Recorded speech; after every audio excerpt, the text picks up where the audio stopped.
Welcome to the Deep Dive, your shortcut to being instantly well-informed.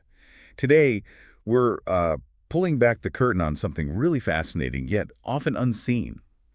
The powerful medications that keep you safe and comfortable during medical procedures. We're talking about the incredible pharmacology of outpatient anesthesia drugs. Our sources for this deep dive are a rich blend of detailed pharmacology texts and specific drug profiles, giving us a really comprehensive picture. Yeah, really solid sources. Our mission for you, the listener, is to give you a clear understanding of the complex science behind these vital drugs, what they are, how they work, and why that knowledge is important for you, whether you're prepping for a meeting, satisfying a personal curiosity, or just, well, wanting to feel more informed about your own healthcare journey. And it's a field that's undergone, you could say, a quiet revolution. Intravenous or IV sedation has a long and pioneering history, especially in oral surgery. Really? Oral surgeons? Absolutely. In fact, oral surgeons have been right at the forefront of developing office-based ambulatory anesthesia for decades. And thanks to newer IV agents and techniques, these practices are now widely accepted as both safe and incredibly cost-effective. That's quite a shift. It is. Consider this. Over 70% of surgical procedures are performed on an outpatient basis today, and maybe up to 25% of all surgical procedures involve office-based sedation or general anesthesia. So understanding these agents is, well, more relevant than ever. Okay, let's unpack this. Before we get to the specific drugs, we kind of need to understand the two fundamental pillars of drug science. Think of them as like two sides of the same coin. Pharmacodynamics and pharmacokinetics. Precisely. So pharmacodynamics is essentially the study of what a drug does to your body, its actions, and the effects you actually feel. Okay. For most anesthetic and sedative medications, these effects come from their actions in your central nervous system. That's your brain and spinal cord. So on a cellular level, what's actually happening? How do these drugs get our cells to respond? Right, good question. Most frequently, drugs work by interacting with specific protein locks, we call them receptors, on the surface of your cell. Like a lock and key. Exactly like a locking key. When a drug or a natural chemical key, what we call a ligand, binds to one of these receptors, it triggers a response inside the cell. Think of these receptors as tiny gates or switches. Okay. Some are ion channels, like literal gates controlling the flow of charged particles, ions like chloride or sodium in and out of the cell. Right. When a drug opens or closes these gates, it changes the cell's electrical balance. Like flipping a light switch, it tells the cell to change its behavior, maybe reducing nerve activity, for example. Oh, okay. Others are transmembrane receptors. They work a bit differently. Instead of directly opening a gate, they often trigger a kind of chain reaction inside the cell using internal messengers. So like a domino effect. Sort of, yeah, carrying the signal deeper within. A smaller number of drugs, usually very fat-soluble ones like certain hormones, actually sneak inside the cell to find their receptors there. And some drugs just alter enzyme activity outside cells. So it's all about how these drugs connect with our bodies, well, incredible communication systems. And I often hear terms like agonist and antagonist. What's the practical difference for us, the listener? That's an excellent distinction. An agonist drug is like that perfect key that fits the lock and turns it on. It activates the receptor, promotes its normal activity. Okay, like switching something on. Exactly. For example, benzodiazepines are agonists. They bind to and activate your brain's natural calming receptors, leading to sedation. In contrast, an antagonist drug is like a key that fits the lock but doesn't turn it on. It just blocks it. Right. It just takes up space, blocking the natural key or other agonist drugs from binding. A competitive antagonist binds at the normal spot but does nothing itself. It simply occupies the space. Like flumazenil. Exactly. Flumazenil is a perfect example. It reverses benzodiazepines by blocking them. Now, it's crucial to remember, flumazenil's effect might wear off faster than the benzodiazepine it's reversing. Oh, so. Which means residation can occur. That's why monitoring after reversal is so important. Then you have non-competitive antagonists, which bind to a different spot on the receptor, changing its shape, so the normal key can't fit anymore. Even if the main spot is free. Wow. Even if the primary binding site is free. Many pesticides work this way, for instance. Now, if pharmacodynamics is what the drug does to us, pharmacokinetics is what our body does to the drug. How does our body actually process these powerful substances? You've hit on the other critical pillar. Pharmacokinetics is the study of everything that happens to a drug in your body from the moment it enters until it leaves. It includes absorption, distribution, metabolism, and elimination. We call it ADME. ADME. Okay. Let's start with absorption. This is how the drug gets into your bloodstream. You can take it orally, get an IV shot, an intramuscular injection, or even inhale it. Lots of routes. Yep. If you take a drug orally, though, it goes through what we call first-pass metabolism. Imagine the drug takes a detour through your liver before it even reaches your main circulation. The liver gets first dibs. Pretty much. Your liver starts breaking it down right away, which means less of the drug actually makes it to where it needs to go. This makes oral sedatives less predictable, less reliable sometimes. Right. But 5E or inhaled. Much more direct. It enters your system directly and rapidly, reaching its peak effect much quicker. Okay, so that's absorption. What about distribution? Distribution is next, how the drug moves throughout your body. Key factors here are blood flow, the drug's chemical structure, and how much it binds to proteins in your blood. Proteins, like albumin. Exactly. After an IV injection, most anesthetic drugs rush to your vessel-rich compartments organs like your brain, heart, kidneys, liver. These get the lion's share of your blood flow. So the drug gets to the brain fast. Right, which is why you feel the effects so rapidly. Also, drugs that are lipophilic, meaning they love fat, easily cross the blood-brain barrier. This is great for rapid onset and offset of effects. Okay, here's where I think it gets really fascinating and maybe a crucial aha moment for understanding things. Plasma protein binding. Absolutely. Think of it like this. Your blood has proteins, especially albumin, that act like sponges. Oh, sponges, okay. Many sedative drugs are highly sticky and bind to these proteins. For example, initial doses of a drug like diazepam might be, say, 98% bound. Wow, 98%. Yeah. This bound drug isn't active. It's like money in a bank account. Only the free drug, that unbound 2%, is available to cross into your brain and have an effect. So the bound part is just sitting there. It acts as a reservoir, slowly releasing more free drug as the active drug gets used up or eliminated. This can significantly contribute to prolonged sedative effects. That makes sense. And here's the crucial part. Once those protein spinge sites are full, even a small additional dose of the drug can have profound effects. Well, Because a much higher percentage of that new dose will be free and immediately active, there are no more binding sites left. right. Nowhere for to bind. Exactly. This is why a careful, slow titration of IV agents is absolutely critical. And if you have conditions like hypoproteinemia, low protein levels due to age, poor nutrition, liver issues, you'll have fewer sponge sites. Meaning more free drug from the start. Precisely. A larger proportion of the drug will be free right away. This can dramatically increase the drug's effect, often requiring a much lower dose. It's vital for understanding individual variations in response. That's a really key point. Okay, so after distribution. After distribution, drugs undergo metabolism, primarily in your liver. The liver's job is to transform these often fat-soluble drugs into more water-soluble forms, making them easier for your body to eliminate later. The liver does the cleanup crew work. Kind of, yeah. A major player here are the hepatic microsomal enzymes, like the CYP450 group.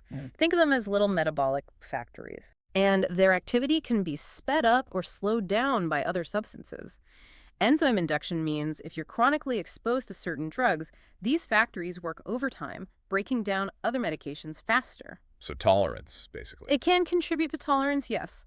Conversely, enzyme inhibition slows them down. For instance, some common stomach acid reducers can inhibit the enzymes that break down certain sedatives. Making the sedative last longer. Exactly, prolonging their effects. It's also important to know some anesthetic medications use non-hepatic metabolism pathways broken down elsewhere, which is crucial for patients with liver or kidney disease. Right. And finally, elimination. Finally, elimination. Your kidneys are the primary route for getting drugs out of your system, which is why the liver makes them water-soluble first. Other routes include bile, your lungs for inhaled agents, and even your skin. So all these processes, ADME, dictate how long a drug stays in your system, which brings us to how we measure that duration, using terms like half-lives, right? Exactly. When you get an IV bolus, that initial rapid fall in drug concentration, that's called the alpha half-life. It's mainly due to the drug quickly redistributing away from your brain to other tissues. So that reflects the initial effect wearing off. Yeah, the alpha half-life is actually a better indicator of how long the initial clinical effects from that IV shot will last. The beta half-life, or elimination half-life, that refers to the much slower removal of half the drug from your entire body through metabolism and elimination. Okay, alpha for initial effect, beta for total clearance. Sort of. But for continuous IV infusions, there's a more practical measure, the context-sensitive half time. This is the time it takes for the drug concentration in your blood to drop by half after you stop a continuous infusion. And it's context sensitive It's because... because it depends on how long the drug has been administered. The longer the infusion runs, the longer it takes for the drug to clear by half after you stop it. So that explains why you might feel groggier after a longer procedure. Precisely. Even with the same drug. Today, computer-controlled pumps are incredibly precise, and we're moving towards integrating them with consciousness monitoring for even more individualized drug delivery. Pretty amazing tech. It really is. Now let's step into the spotlight and meet the stars of this unseen world, the specific medications themselves. We'll start with a very common group many people have heard of, benzodiazepines. Ah, yes, the benzos.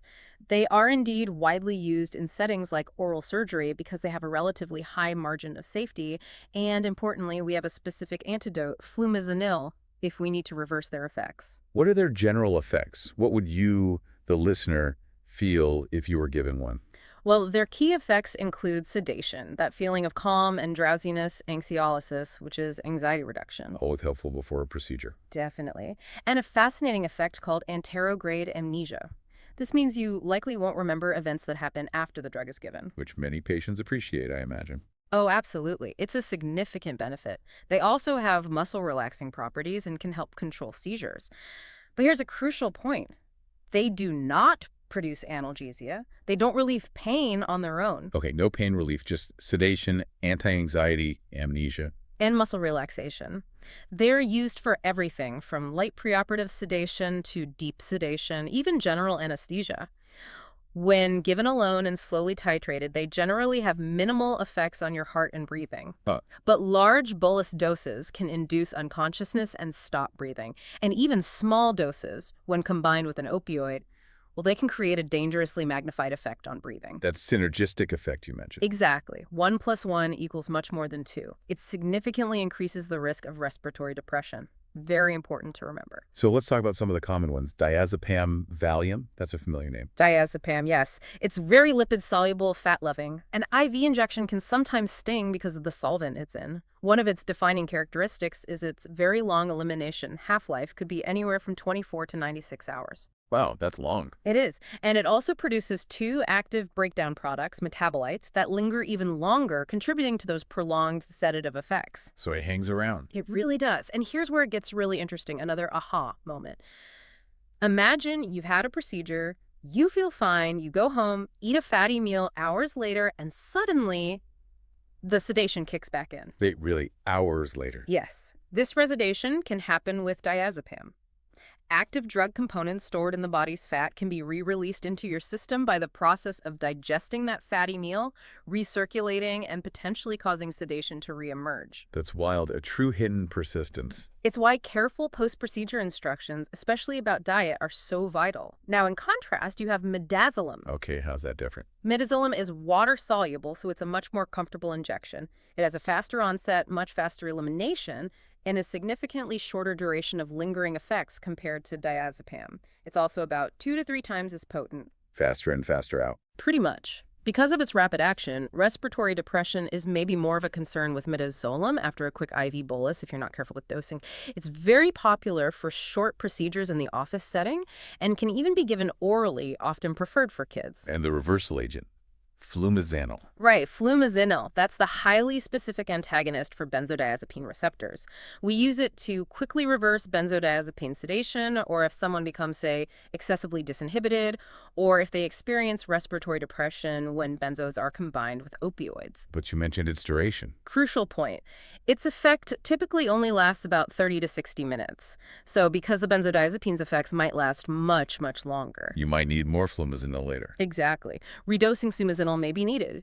We also use caution when giving it to epileptic patients, as it could potentially lower the seizure threshold. Good to know. Okay, next up, opioids. We know them primarily for pain relief, but how do they fit into the anesthetic picture? Opioids are primarily used in oral surgery for analgesia, that's the pain relief part, and also to enhance a feeling of calm or euphoria. But they don't cause amnesia like benzos. That's really important to grasp, yes. Opioids alone do not produce amnesia, classic sedation, or loss of consciousness, or touch sensation. Patients will typically remain aware and remember what's happening, unless combined with other drugs. They work by binding to specific opioid receptors, mainly the mu and kappa types, which handle pain relief. Given everything we hear about opioids, what's the one thing practitioners worry about most when using them in anesthesia, especially combined with other drugs? Without a doubt, the number one concern is respiratory depression, slowed or stopped breathing. Right. This is the most common and pronounced side effect, and as we said, it gets significantly worse when opioids are combined with other meds like benzodiazepines. It's dose-dependent, more drug, more risk. It happens because they reduce your brainstem's natural drive to breathe. What else do they do? Other effects can include a slowed heart rate, bradycardia. They suppress cough, which is why you find codeine in cough medicines. Some older opioids, like morphine, can cause histamine release. Histamine, like an allergic reaction. Not exactly an allergy, but it causes effects like a drop in blood pressure and skin flushing. We need to be cautious with asthmatic patients because of that. Other common effects are nausea, vomiting, constipation, difficulty urinating. Sometimes patients mistake these for true allergies when they're actually side effects. Let's highlight a couple of key opioid agents used here. Fentanyl. Fentanyl is a synthetic opioid. It's very fat-soluble, lipophilic, which makes it highly potent. It has a rapid onset, usually within a minute, and a relatively short duration of about 10 to 20 minutes after a single dose. So good for short procedures. Exactly. These characteristics make it a very common choice for IV conscious sedation in short office procedures. Importantly, fentanyl does not cause histamine release. Okay, any big warnings?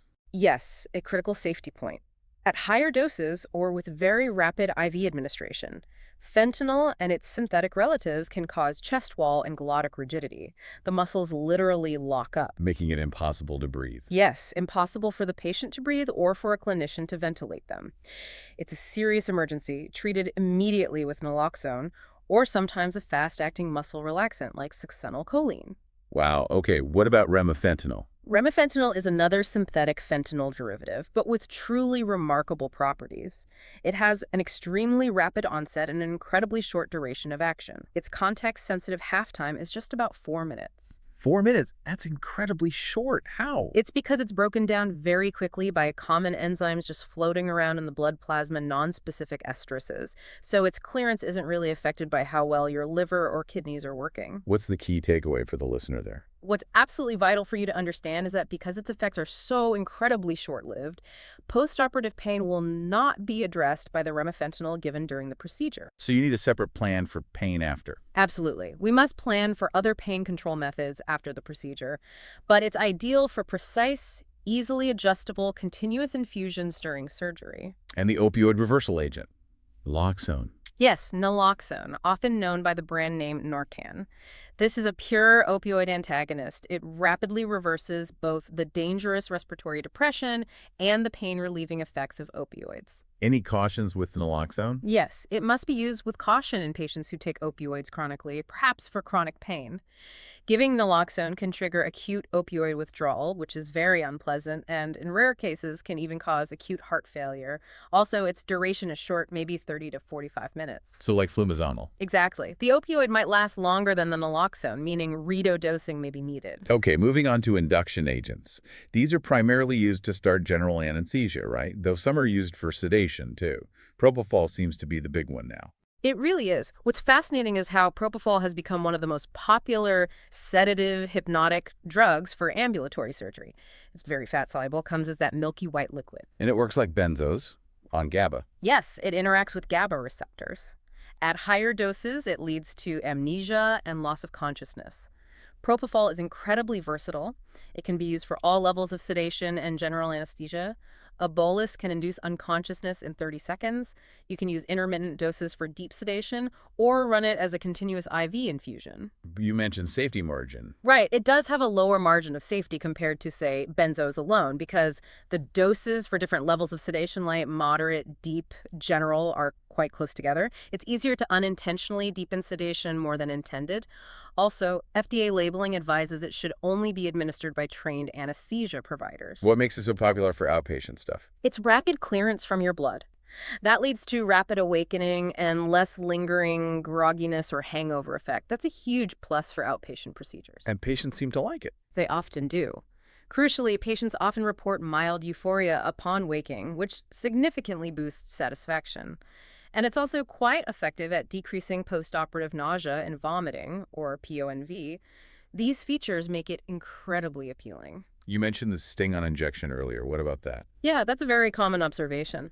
Propofol can indeed cause significant pain on injection, especially in smaller veins, although there are techniques to minimize this, like using a larger vein or giving lidocaine first. And bacterial growth. Yes, there's a strict need for sterile technique because the lipid emulsion it's in can support bacterial growth if contaminated. Vials are typically single-use.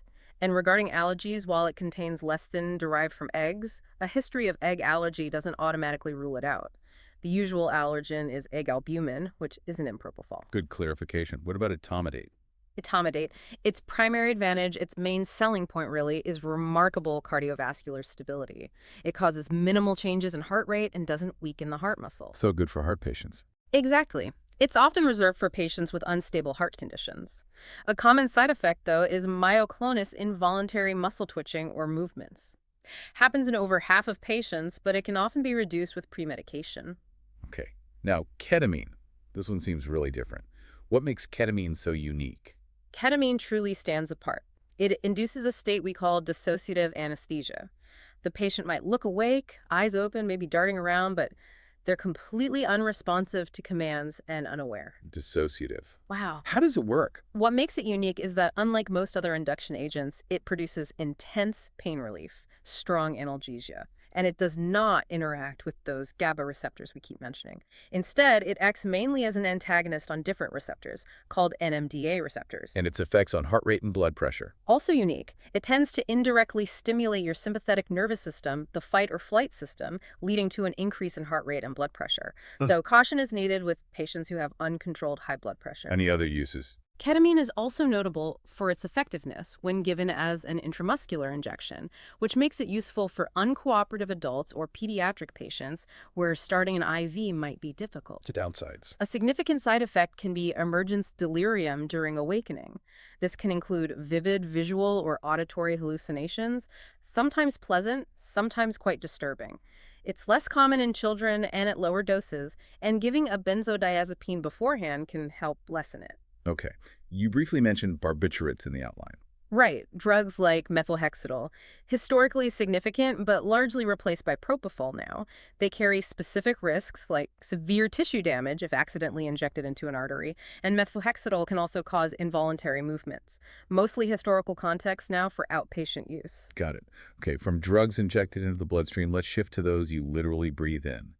Inhalation anesthetics. How do these gases work differently? Yeah, their pharmacokinetics are quite distinct. You inhale them, they rapidly cross from the tiny air sacs in your lungs, the alveoli, into your bloodstream, then travel quickly to your brain. And getting rid of them. They're minimally metabolized by the body. They're primarily expelled unchanged back into the alveoli, and you just breathe them out. Simple elimination. How do you measure how fast they work or how strong they are? We use two key concepts. First, blood gas solubility coefficient.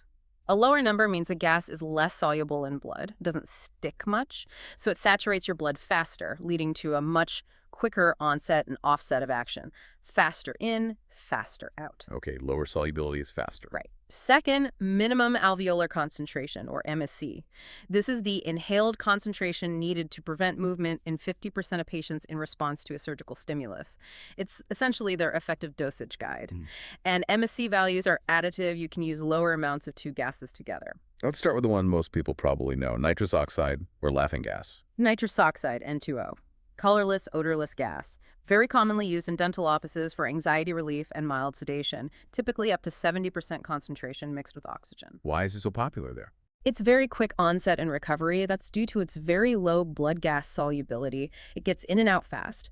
A unique advantage in dental settings is that after adequate recovery time, it generally does not require an escort home. But it's not without risks. No.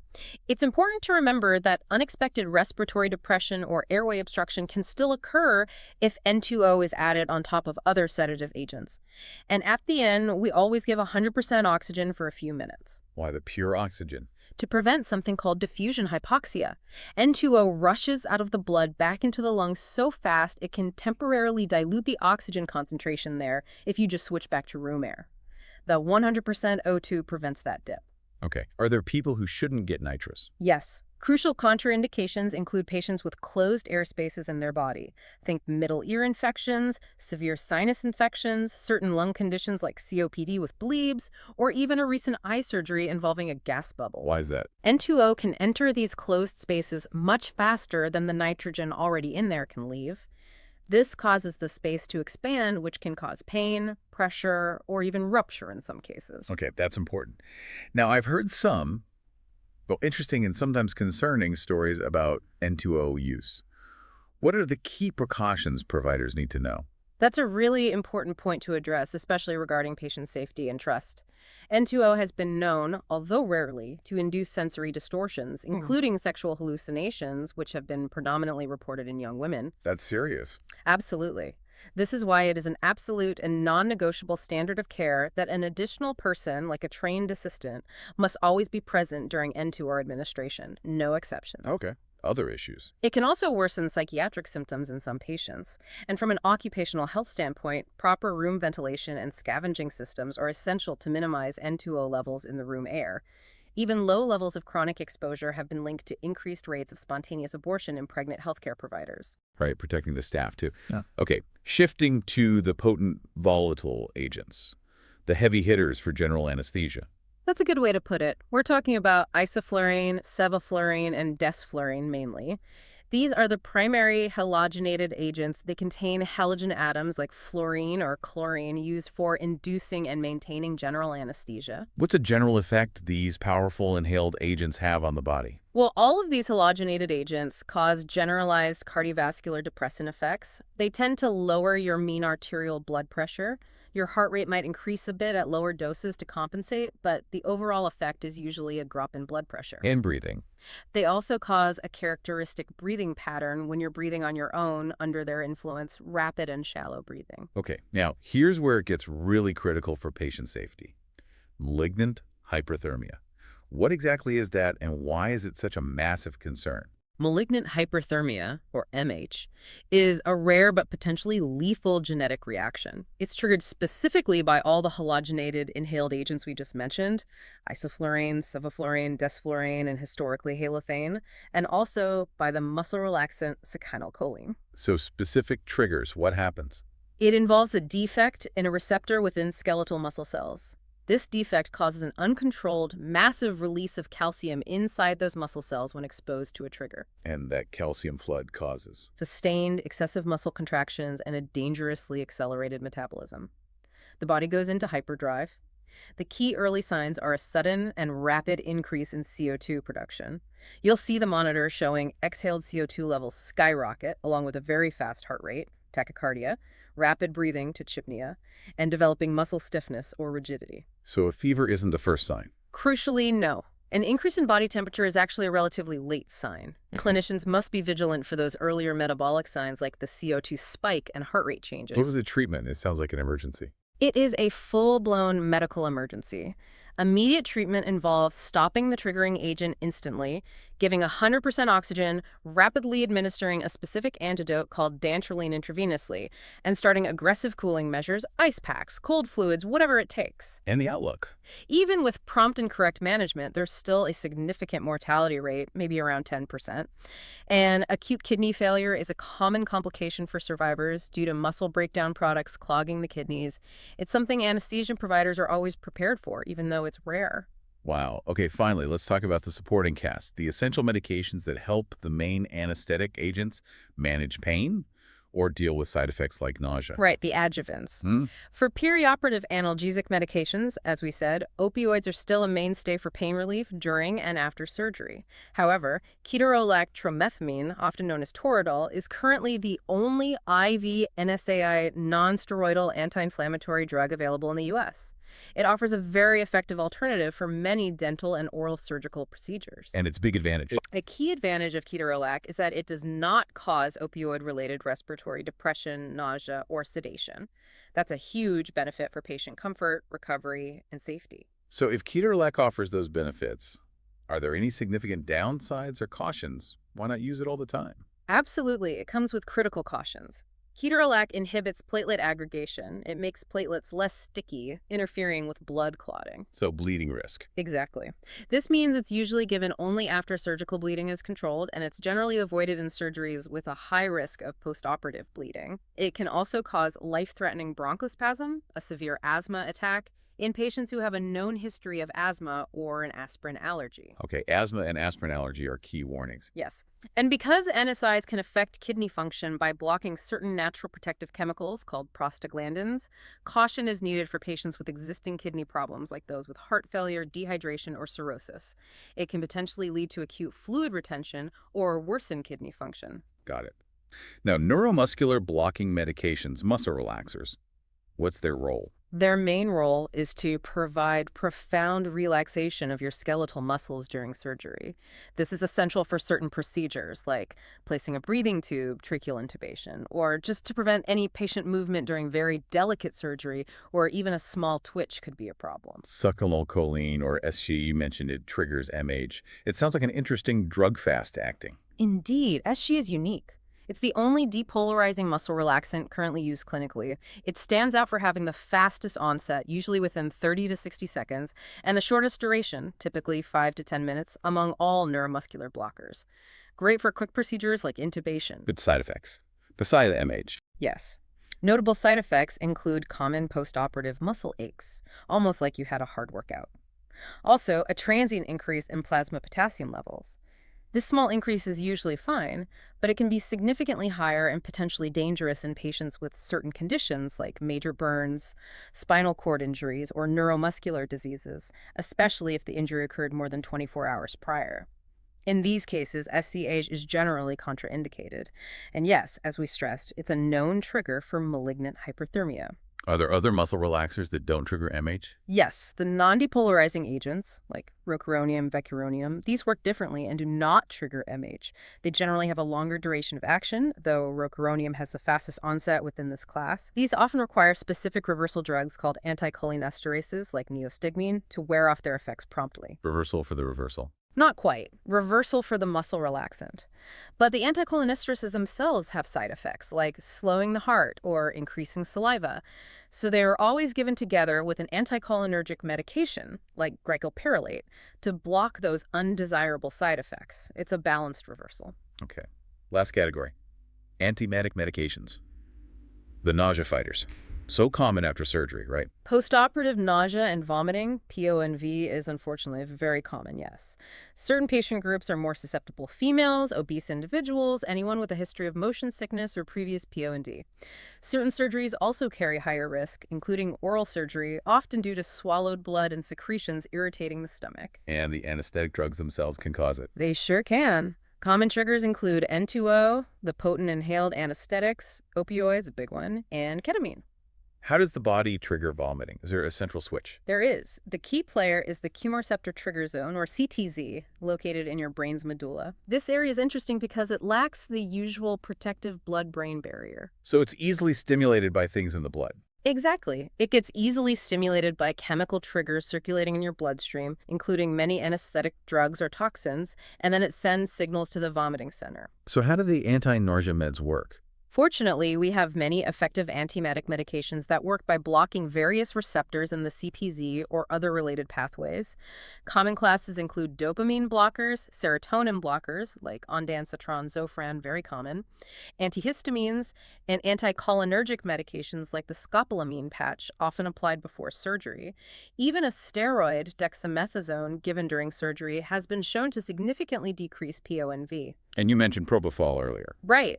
If we connect this back, propofol is unique in that it appears to have its own built-in antiemetic effects, especially when used as a continuous infusion for maintaining anesthesia. That's another significant benefit contributing to its popularity. So using propofol might reduce the need for other anti-nausea drugs. It often does. Also, simply avoiding known nausea-triggering agents like N2O, ketamine, and maybe longer-acting opioids when possible, if appropriate for the procedure, also helps reduce the overall incidence of PONV. A multi-pronged approach works best. And there you have it, a true deep dive into the fascinating, often unseen world of outpatient anesthesia medications. Understanding these isn't just about memorizing drug names. It's really about appreciating the intricate, incredible dance of pharmacology within the human body, all working tirelessly to keep you safe and comfortable. Hmm. We've talked about the fundamental differences between pharmacodynamics, what the drug does to you, and pharmacokinetics, what your body does to the drug. We explored the specific benefits and, just as importantly, the unique cautions of major drug classes, those versatile benzodiazepines, the powerful opioids, quick-acting induction agents like propofol and ketamine, and the gases you breathe. And those critical safety measures. Absolutely. Highlighting critical safety concerns like the synergistic effects of drug combinations, potential complications like chest wall rigidity, and understanding and preparing for rare but dangerous reactions like malignant hyperthermia. It's a complex stuff. It is, and this raises, I think, an important question for you, the learner, to ponder. As you consider all these specific examples we've discussed, the mechanisms, the side effects, the individual variations, what stands out to you about the delicate balance practitioners must constantly strike when choosing and administering these powerful medications? What new questions does this understanding spark for your own health literacy and your ongoing curiosity? That's a great question to leave folks with. We hope this deep dive has given you a fresh perspective and, as always, a powerful shortcut to being well-informed. Thank you so much for joining us, and we encourage you to continue exploring the vast and endlessly fascinating world of science.